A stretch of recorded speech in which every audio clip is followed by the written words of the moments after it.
Pemirsa, keberadaan LPG 3 kilogram kembali langka di tingkat pengecer. Dari pantauan tim liputan, LPG subsidi yang diperuntukkan untuk rakyat miskin ini jarang sekali dijumpai di pengecer ataupun warung-warung. Dan kejadian seperti ini mulai dirasakan beberapa hari belakangan ini.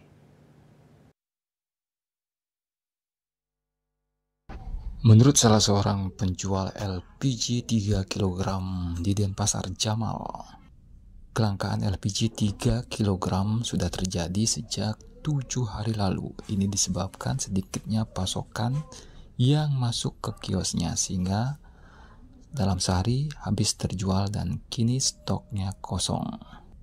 Menyikapi langkanya gas LPG, pihaknya menaikkan harga menjadi Rp23.000, naik Rp1.000. Baru 7 kadang 6 gitu. 7-6 berarti kurang terus ya, kosong terus ya. Kosong terus. Sekarang di tingkat gini berapa dijual, Mas? Jualannya sih main di 23 24 karena di pengolahan udah naik. Masih standar ya harganya. Kalau kemarin kan 22. Sekarang ya naik 1.000. Belum tahu kalau kesini Ada kebijaksanaan dari pusat. biasanya gimana.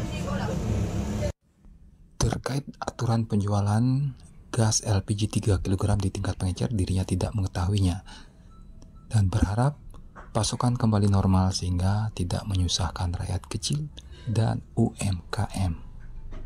Agus Sudiatmika, Bali TV.